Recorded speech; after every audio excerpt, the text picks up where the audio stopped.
अरविंद संयुक्तम नित्यं ध्यायन्ति योगिना कामदं मोक्षदं चैव ओंकाराय नमो नमः। अज्ञानतिमिरान्धानां ज्ञानाञ्जनशलाकया नेत्रैरुन्मीलितं येन तस्मै श्रीगुरुवे नमः। नमो दुर्वाररागादि वैरिवार निवारणे अरहते योगिनाथाय महावीराय तायिने।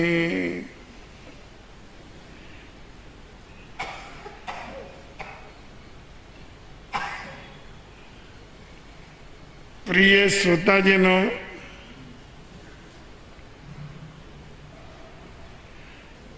जीवन में संस्कृति क्या है और विकृति क्या है, इसे कुछ समझ लेना बहुत जरूरी है।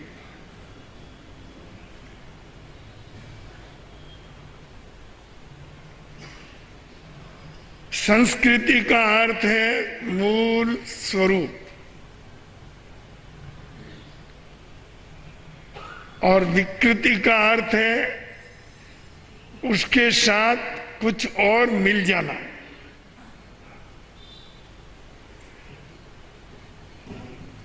जहां जहां जिस वस्तु में और किसी वस्तु का संगम हो जाए उसे विकृति ही समझना चाहिए।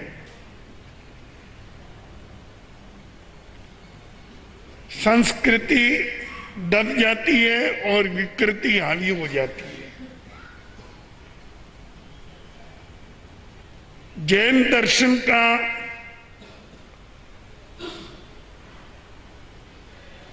सिद्धांत संस्कृति का सिद्धांत है।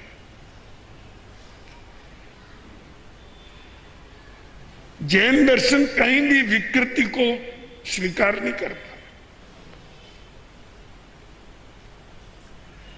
परमात्मा भगवान महावीर के सिद्धांत की ये एक अद्भुत विशेषता है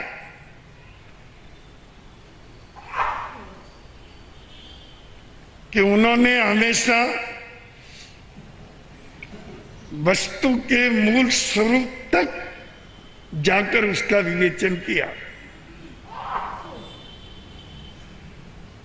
अपने पास भी दो चीज है,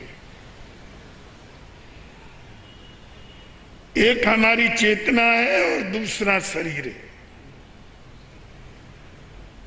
दोनों के मूल स्वरूप में जाइए।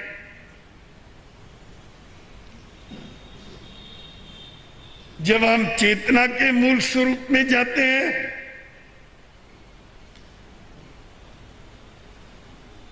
तो वह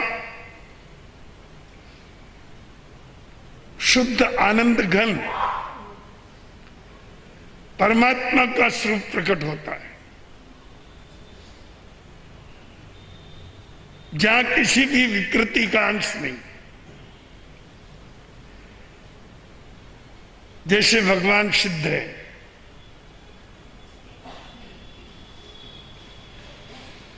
और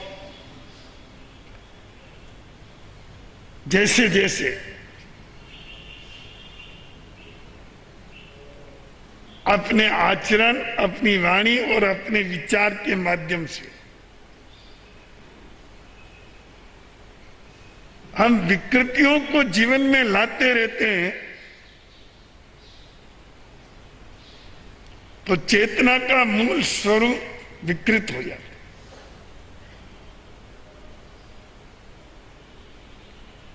वहां पर विकारों का डेरा लग जाता है। मोह और ममत्व का धुआं छा जाता है। उसमें चेतना के सत स्वरूप का शुद्ध रह पाना बहुत मुश्किल है। यही चीज अपने जीवन में चल रही है।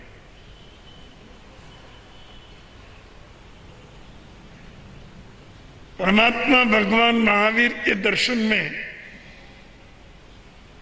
चेतना की शुद्धि को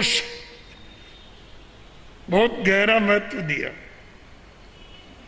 उन्होंने कहा जो ये जितनी विकृतियां हैं, बाह्य भाव है, विकार भाव है, मोह भाव है, अहम भाव है, राग द्वेष के भाव है, इनको समाप्त करो।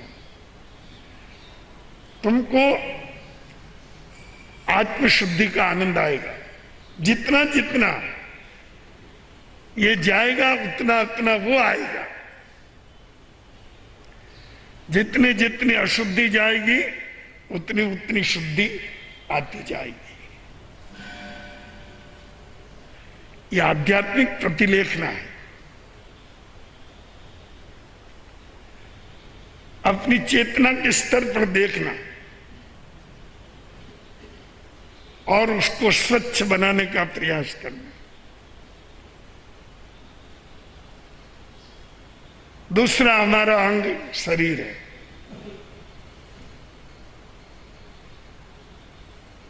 यह अणु परमाणु का स्वरूप है, पर उसमें भी जो इसका स्वरूप है उस पर अन्य विकृत पदार्थ मिलते जाते हैं, तो शरीर का रंग ढंग भी बिगड़ जाता है। बीमारियां क्या है? ये आत्मा में नहीं होती, ये बीमारियां शरीर में होती है, क्योंकि इसमें गलत चीज मिल जाती है। गलत चीज कहीं भी मिलेगी खराब होगा, अगली वस्तु खराब होगी। इसे स्वच्छ रखने के लिए हमारे यहां संयम का विधान है। व्यक्ति यदि संयम से जिए तो उसका शरीर भी स्वस्थ रहता है और स्वच्छ रहता है। केवल ढेर सारा पानी शरीर पर डाल दिया और साबुन लगा लगा करके इसको रगड़ दिया,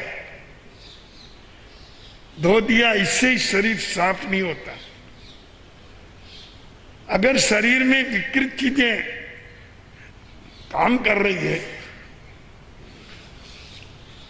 शरीर में अगर जहर काम कर रहा है, तो 100 बाल्टी से शरीर को धो, कुछ ही समय में शरीर तो अपना काम करना ही छोड़ देगा।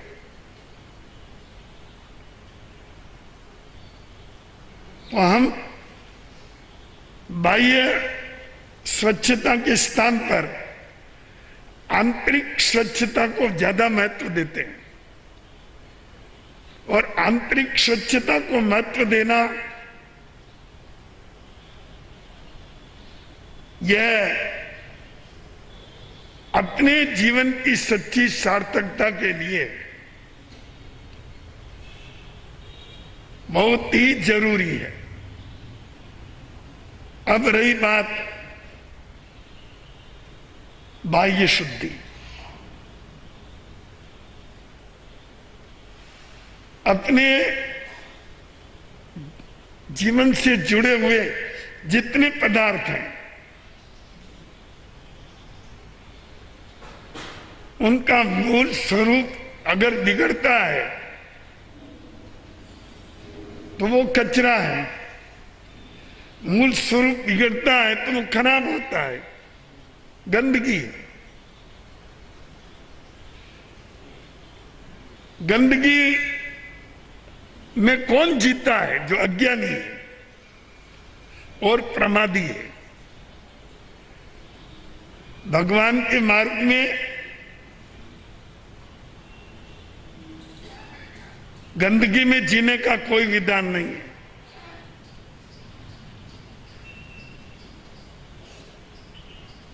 भगवान का मार्ग प्रतिलेखना का मार्ग है।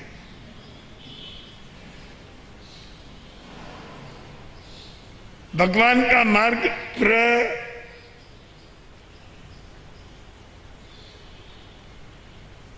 प्रमार्जन का मार्ग है।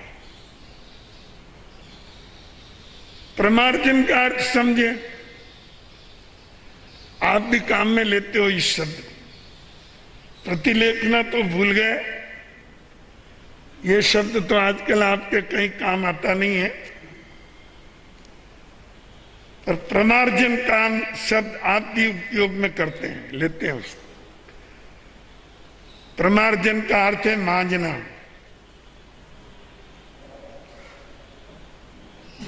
मार्जन करना, स्वच्छ करना, शुद्ध बनाना, उनको मूल स्वरूप में लाना। और प्र तो उपसर्ग है, इसका अर्थ होता है पूर्ण रूप से।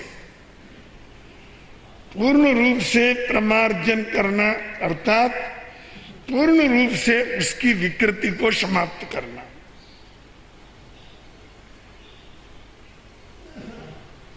पर यह शब्द आपने केवल संतों के लिए ही मान लिया। आप समझते हो ये संतों के लिए एक स्पेशल शब्द है, पर ऐसा नहीं है। प्रमार्जन तो ग्रस्त को भी करना चाहिए। बिना प्रमार्जन प्रतिलेखना के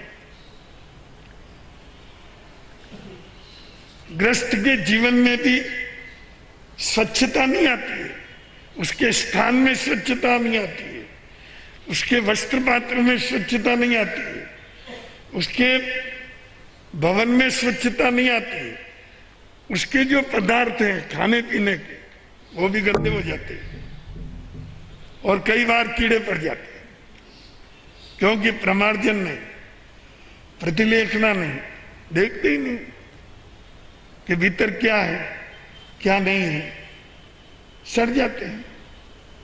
मां हिंसा, जहां प्रमार्जन नहीं, प्रतिलेखना नहीं, वहां पर मां हिंसा संभव है। मां हिंसा, और ये अब होने वाली है। कुछ दिनों में ये चालू हो जाएगी और पंचेंद्रिय का वध रूप महापाप का आचरण करके नरक में जाने का रास्ता बना लेंगे। आप कहोगे बाबू जी कैसे बना लेंगे? आपके बड़े बड़े मकान हैं, फ्लैट है, डुप्लेक्स है,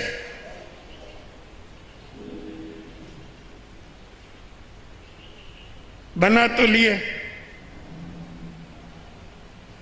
अब संभलते नहीं है,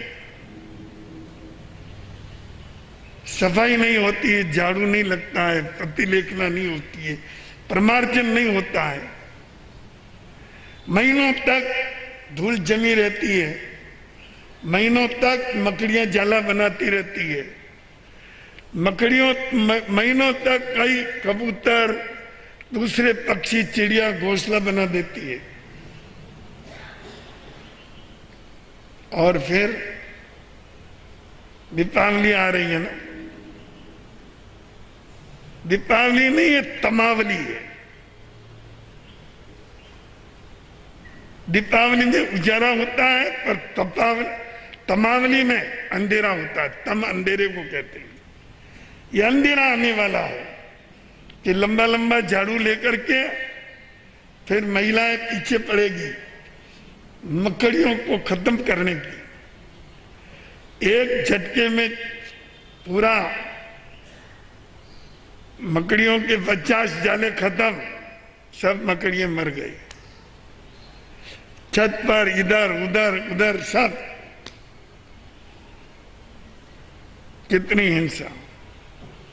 यहां तक कि अगर कहीं पक्षियों ने घोंसले कर दे रखे हैं तो भी खींच के नीचे डाला, अंडा गया।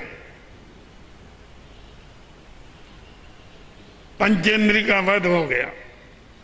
आपको पता है नरक में जाने का एक कारण पंचेंद्रिय का वध।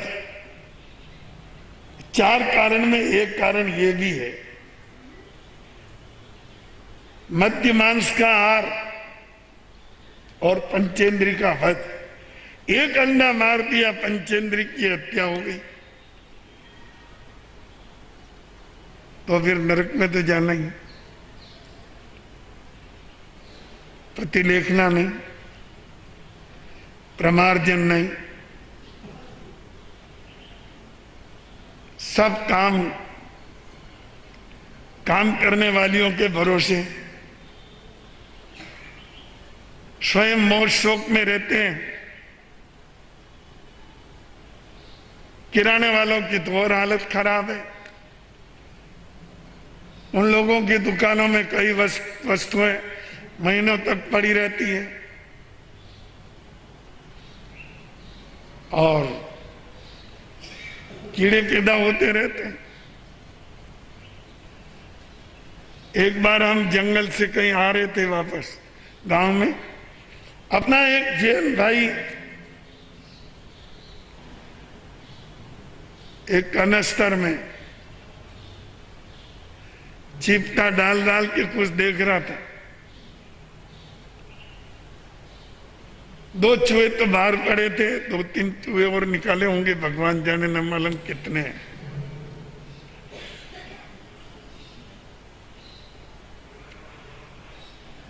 क्या हो गया बाबूजी, एक पतला गुड़ था ना, उसमें चूहे गिर तो गए, निकल नहीं सके, निकल भी नहीं सकते उसमें गिरने के बाद। गुड़ नहीं फेंका और किसी में मिला करके चला दिया होगा।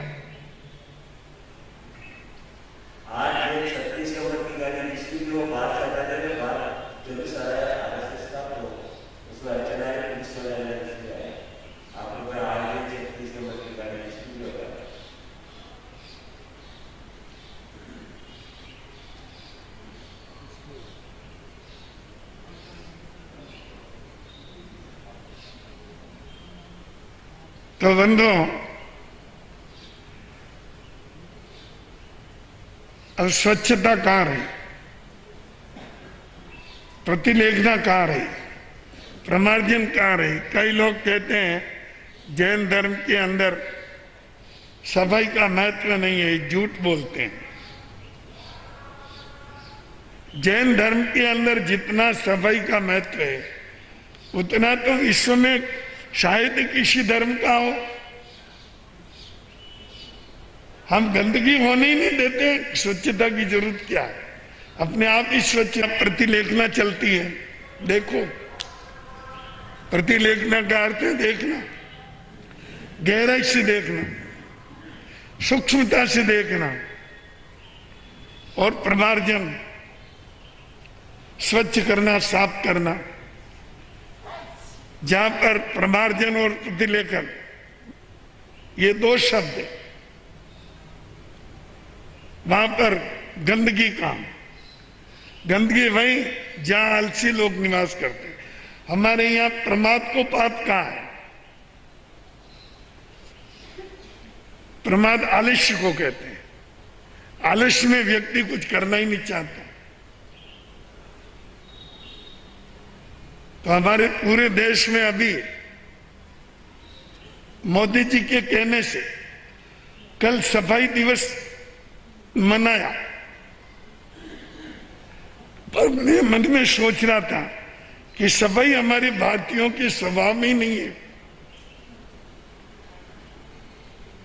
सफाई वही कर सकता है, उस सफाई में वही रह सकता है जिसके प्रमाद नहीं है, आलस्य नहीं है। हमारे यहां तो घर घर में आलस्य का डेरा है, खुद करना नहीं चाहता है, दूसरे करें। अपने घर में, अपनी जगह, अपनी दुकान पर, अपने संस्थान में कहीं कचरा पड़ा है तो मालिक हाथ से नहीं उठाएगा। मैं ऐसा छोटा काम करूं क्या?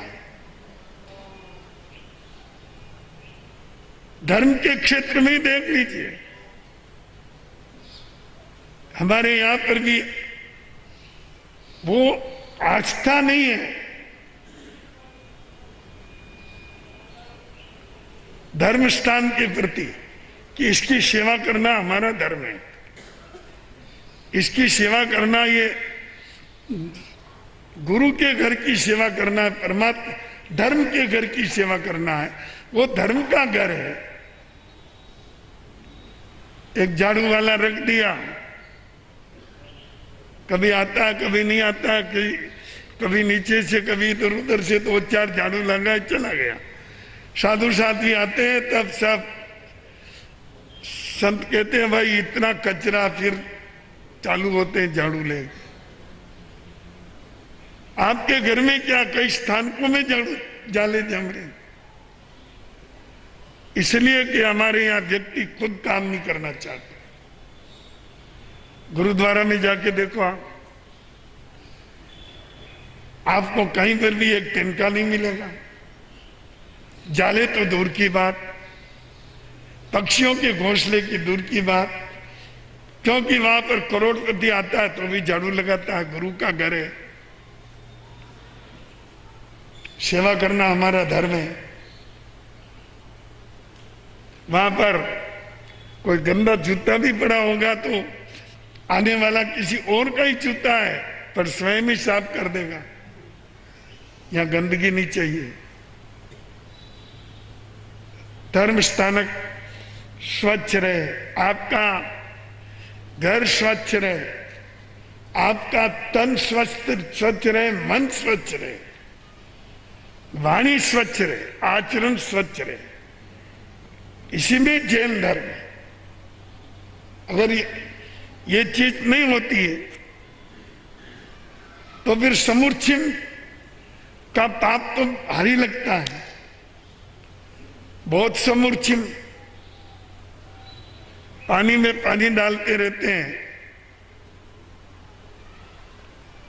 और पानी भरा रहता है, कचरा भरा रहता है, कीचड़ भरा रहता है, जीव पैदा होते हैं, भारी हिंसा है। संस्थितियों के लिए भी बहुत विचारणीय बात है।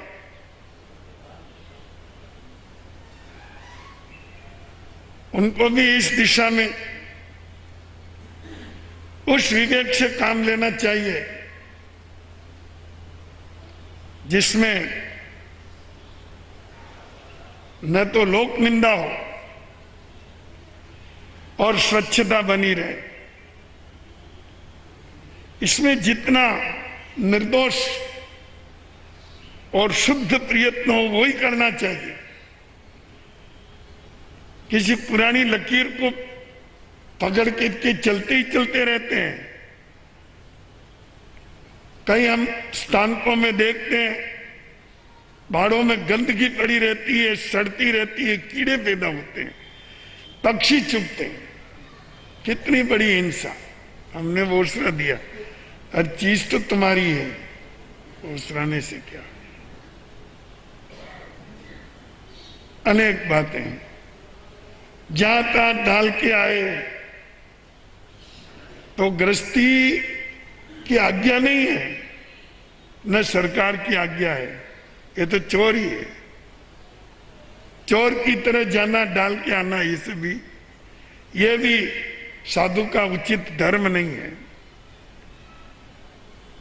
कुछ व्यवस्था है, उसका विवेक से काम करें तो व्यक्ति दोषों से बच सकता, बड़े दोष से बच सकता। बड़े दोष की तरफ ध्यान नहीं है। और जहां नाला बहता है, अंदर साबुन का पानी है, अंदर कई तरह का पानी, स्नान का पानी, तेजाब का पानी, मशीनों को धोने का पानी, कई प्रकार का पानी जिस गटर में बहता है और निरंतर बहता ही रहता है, उसके अंदर अगर आपका कार्य हो जाए तो उसमें समूर्छन पैदा होने की संभावना ही नहीं रहती है, क्योंकि निरंतर बह रहा है और एक तरह का नहीं बह रहा है, उसमें 50 तरह का पानी मिल रहा है। हमारे यहाँ तो थोड़ा धोन होता है ना, थोड़ी सी राख मिल जाती है तो ही धोन हो जाता है, अचित हो गया। लवंग का पाउडर डाल दिया और उसका स्पर्श हो गया, एक से दूसरी चीज मिली और धोन हो गया। वहां जीव कैसे पैदा हो गए? जहां पानी बह रहा है, जहां तरह तरह का पानी मिला हुआ है और गटर है और वहीं जा रहा है, आपने छोड़ा वो भी वहीं जा रहा है, तो समुद्र कहां पैदा हो गए? और निरंतर आगे से आगे। तो कहने का अर्थ मेरा यह है कि स्वच्छता अंतर से और बाहर से ऐसी तभी आ सकती है जब हम प्रतिलेखना और प्रमार्जन को महत्व दें और आलस्य में जीना बंद करें, छोटे बड़े कार्य करने में किसी तरह का संकोच न करें। आज मेहमान आने वाले हैं, जहां बिठाना उनको वहां सफाई कर दी, एक कमरे की सफाई करके दूसरे कमरे में डाल दी तो वो घर साफ थोड़ी हुआ क्या? वो घर कैसे साफ होगा? मेहमान आ गए, उनको वहां बिठा दिया, पर भीतर के कमरे में तो गंदगी मौजूद है। शरीर को साफ कर दिया तो क्या हुआ? मन में तो अनेक प्रकार के विकार भरे हुए हैं। ये एक कमरे को साफ करना जानते हो आप, दूसरे कमरे की तरफ कोई ध्यान नहीं है। हमारा मन ये दूसरा कमरा है। पहले मन को साफ करो, वहां से सफाई लाओ। अंदर का कमरा साफ करो, फिर बाहर का साफ करो। अगर अंदर का कमरा साफ नहीं है तो कबीर जी ने एक भजन में कहा, छोटी सी लाइन है, बहुत काम की है।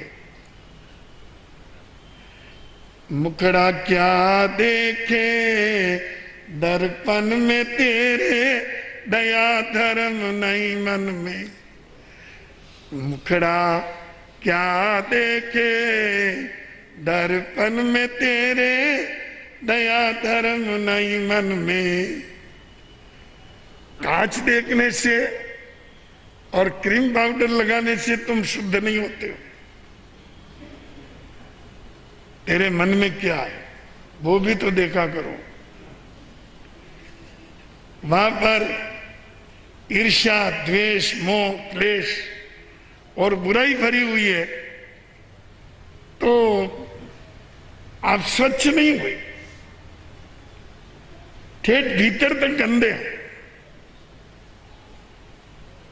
जैन धर्म ठेठ से सफाई चाहता है। भगवान महावीर का चिंतन तलस्पर्शी चिंतन है। गहराई से बाहर आओ, ठेठ अंतर तल के अंदर अपनी भावना और अपने चिंतन को स्वच्छ करो, उसमें कोई भी विकृति नहीं रहनी। फिर शरीर को स्वच्छ रखना तो व्यवहार है ना। एक ब्राह्मण मिले, उन्होंने कहा महाराज आपके जैन धर्म में स्नान करने को पाप कहा है। मैंने कहा देखो, जैन धर्म का अर्थ समझो। जैन धर्म ये नहीं कहता है कि तुम गंदे रहो, पर जैन धर्म ये कहता है कि स्नान करने में धर्म नहीं है, ये तुम्हारा व्यवहार है। तुम गृहस्थ हो, सफाई और स्वच्छता तुम्हारा गृहस्थ धर्म है,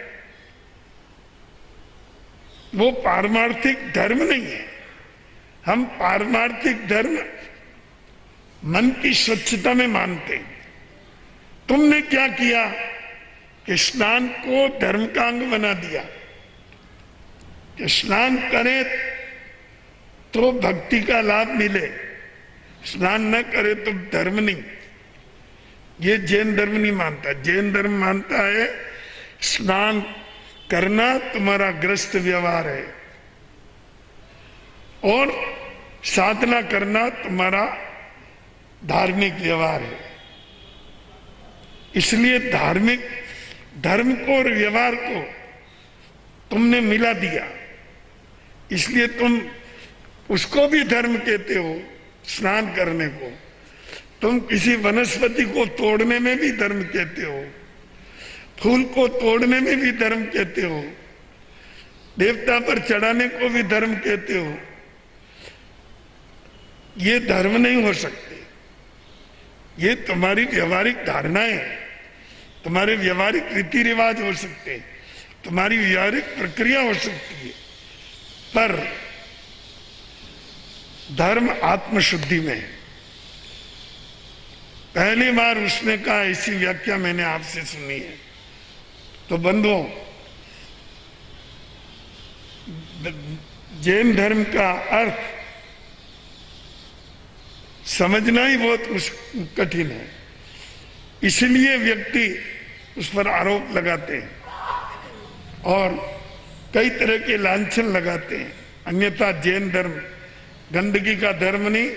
हमारे यहाँ जितने भी व्यक्ति, राजा महाराजा, श्रेष्ठी वर्ग, तुच्छ वर्ग, उच्च वर्ग, जो भी भगवान के दर्शन करने के लिए जाते,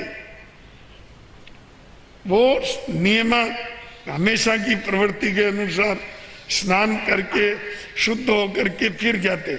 इसका मतलब ये नहीं है कि स्नान करके शुद्ध करके उन्होंने धर्म का उपार्जन कर लिया, वो तो उनकी नित्य की क्रिया है। परमात्मा के दर्शन किए, आध्यात्मिक भाव का जागरण हुआ, यही आत्मशुद्धि है, यही स्वच्छता है।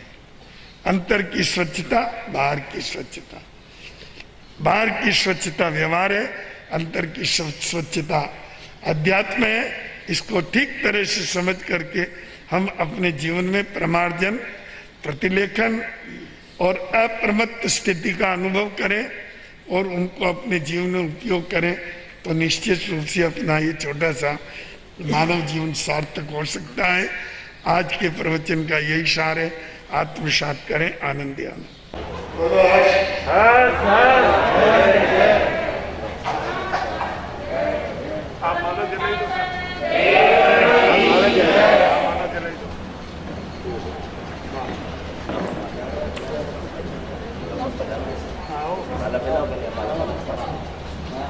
बहुत धन्यवाद।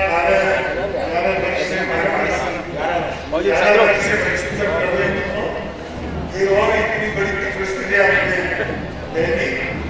आपके जितने भी करने वाले